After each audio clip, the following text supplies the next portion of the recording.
These days, the sweet scent of a rose isn't just in the air, it's in our food and drink. But how do they extract the flavoursome oil from the flowers? When I think of roses, I generally think of pretty English ones. But surprisingly, 70% of the world's rose oil is produced in Bulgaria. So that's exactly where I'm heading. Just arrived in Bulgaria. It's the first time in the country for me. Quite excited. Oh, let's just get my luggage through. And I'm here to hunt for roses. Hot on the heels of these fragrant petals, I'm travelling 4 hours south to the region of Kazanlak, nicknamed the Valley of the Roses. And arriving in amongst a sea of costumes and dancing, I can see why. The place is full of roses. I'm going to have to get the guys a little present from Bulgaria. Now this will be perfect for Kate. Rose brandy. Woo, that's going to be great. She's going to love that. It's like drinking perfume. This Rose Festival began in 1903, when local growers would parade their beautiful blooms to buyers. Today, the rose industry is flourishing, as Bulgaria has wonderful conditions for growing roses. I set off at dawn to find out just how they get that rosiness from the flowers. The sun's just come up and we're driving to the countryside. I'm on my way to pick roses. I'm meeting local producer Maria Kaneva, and it seems the picking has already started. Hi, Maria. Hi, Jim. You're busy at work? Absolutely. I haven't really seen roses grown out in a field as a crop. Okay. So can you use any rose? Because I mean, I've got much bigger roses than this. No. This is the only rose that you can take oil from. Rosa Damascena was brought to Bulgaria from Damascus 300 years ago and has been thriving here ever since. They have an especially strong scent, perfect for extracting. Let's get picking. This is a thing for you. High-tech stuff, this. It's handy for your shopping, isn't it? No. No? Oh, hang on a minute. And this too? At least I'm looking quite butch now. Okay. So just anything, yeah? Is that one okay? Yes, it's okay. The flowers must be picked before the sun rises, as the heat causes the oil to evaporate. And with just a 3-week harvest, the pressure's on. How long did it take you to pick that amount? 10 minutes. 10 minutes. 10 minutes? Yes. It's taken me about an hour. In Bulgaria, I'm trying to get to the bottom of how you get oil out of a rose. And having seen them picked from the field, I followed them to the factory. Once winched upstairs, Look at that. they're offloaded into a huge metal vat. It smells amazing. It's like if you boiled up 1,000 old ladies, this is what it'd smell like. We are introducing the water inside now. Yeah. It's mixing together with the flowers. Yeah. And when we have enough water, 5 tons, we close the lids and the flowers get steamed and boiled. It's like a massive pressure cooker for flowers. Absolutely.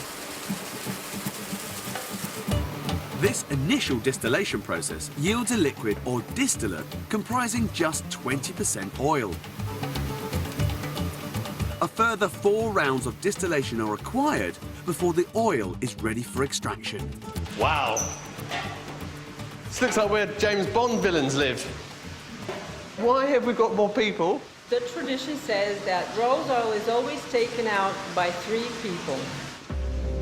That means 1 person on the extraction valve, another waiting to receive it, and a third who will carry it to be weighed. Talk about make it complicated. I thought the process was complicated. Now you've got to get it out. The oil, now at 80 to 90% pure, has risen to the top and can finally be extracted.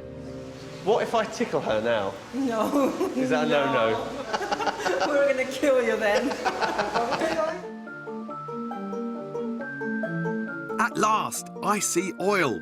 Maria and her team can't risk wasting a drop. 1 false move and a year's work is down the drain. There it goes. So the oil rises up and then goes down the tube. Yes. Wow. And he's controlling that. Yes, it has to be done very gently because underneath there is water and we're not allowed to have any water in the oil. As both liquids rise, you see the oil going in that glass container, and as the water comes through, he turns the tap off. Wow, what a process. That is truly fascinating. I see, here comes the water. That's it. That's it, done. That's it, yes. So how much oil have we got there then? We've got 1.4 kilos, How many flowers went into that? around 4 tons. Around 4 tons of flowers? Yes. For that amount of oil? Yes. Can I hold it? Yes, but very carefully. Okay. All those pickers in that field for this tiny amount. You lot are watching me like a hawk, aren't you? I just haven't dropped anything.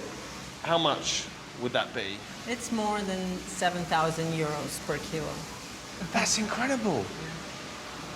That's so expensive, but I can understand why. The sheer number of petals, pickers and pipes behind this £8,000 bottle of oil really does justify its nickname of liquid gold. It smells incredible. The oil's yellow. I know it sounds silly, but I was thinking it's going to come out pink. Well, it's not. So if the rose oil isn't pink, what's colouring all our rose-flavoured products? I've headed back to the UK to the Fentimans factory to find out what's going into their rose lemonade. And factory manager Colin Dunn is on hand to help. Wow, so this is your lemonade Indeed. that has that rose oil that I saw in Bulgaria. Indeed it does. So how much rose would go into a bottle of lemonade like that? We would have roughly 15 rose petals, How much oil would that make? almost like a pinprick of So oil. it's so small you wouldn't be able to see it? Exactly. Whoa, that is... So it is very, very intense. So how much would a little bottle like this make? Well, 5 of those bottles would make a tank full of lemonade. So you only need a tiny bit in the lemonade because you don't want to overpower the flavour. Exactly, yes. You would, So how does the pink lemonade get its colour? Because the oil is clear. Is it when you pour it in, there's a chemical reaction? Actually, it's not like that. No, we add something else, What else do you... which is a natural red colour. So that's all the petals and oil all smashed up. That's where the lovely pink colour No, comes. actually, no, it's a Open it. natural extract from carrot and black currant. Carrot and blackcurrant. Yeah. That's absolutely amazing. I'm in the wrong business. I should be in rose oil, not pigs.